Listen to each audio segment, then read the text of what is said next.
Asas faedah berbanding dan kos pengukusan.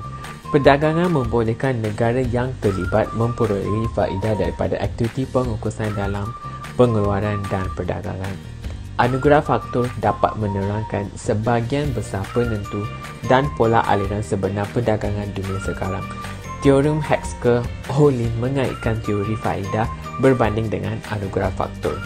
Contoh aktiviti pengukusan adalah mengikut profesion, mengikut proses, mengikut kawasan dan antarabangsa. Seterusnya, teorem ini mengandaikan bahawa barang boleh dikeluarkan dengan menggunakan input pada jumlah yang berbeza dan input tersebut boleh berpindah antara sektor dalam setiap negara, tetapi faktor tersebut tidak boleh berpindah antara negara. Menurut teorem tersebut, sesebuah negara mempunyai faedah berbanding dalam pengeluaran satu barang sekiranya negara tersebut dianugerahkan dengan banyak input yang digunakan secara intensif dalam pengeluaran barang tersebut. Salam sejahtera, nama saya Nirushiana Perempuan Manimaharan. Hari ini saya nak bentangkan tentang teori faedah berbanding dalam bab 11.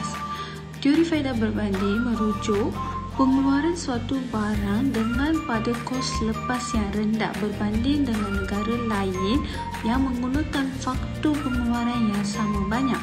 Contohnya dalam jadual 1 sebelum pengususan, Malaysia dengan Thailand menawarkan kos lepasan yang berbeza-beza. Contohnya bagi getah, Malaysia menawarkan kos 5 dengan Thailand 2. Bagi kos lepas bagi getah, Malaysia menawarkan 0.8, Thailand menawarkan 1.5. So, dalam peta ini, Malaysia akan melakukan pengususan pengeluaran getah manakala bagi Thailand yang menawarkan kos lepasan yang rendah bagi beras akan melakukan pengususan pengeluaran beras. Terima kasih. Seterusnya, jadual 2 menunjukkan selepas pengkhususan dalam pengeluaran.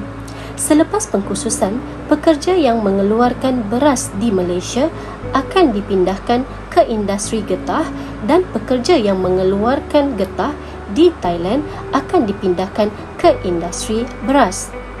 Jumlah keluaran getah di Malaysia meningkat dari 5 unit ke 10 unit dan tiada beras dikeluarkan. Manakala di Thailand, keluaran beras ditingkatkan kepada 6 unit dengan tiada getah dikeluarkan. Asas kepada perdagangan antarabangsa. Asas pada teori tersebut ialah apabila sesebuah negara mempunyai banyak sesuatu sumber, negara itu akan mempunyai faedah berbanding dalam pengeluaran barang yang pengeluarannya memerlukan atau menggunakan banyak sumber tersebut. Dalam erti kata lain, negara yang mempunyai banyak tanah subur cenderung mempunyai faedah berbanding dalam pertanian.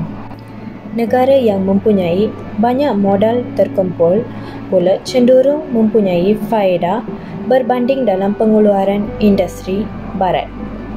Manakala negara yang dianugerahkan dengan modal insan cenderung mempunyai faedah berbanding dalam barang berteknologi tinggi.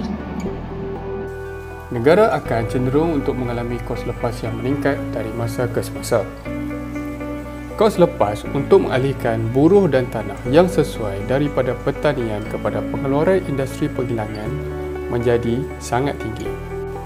Contohnya negara Jerman.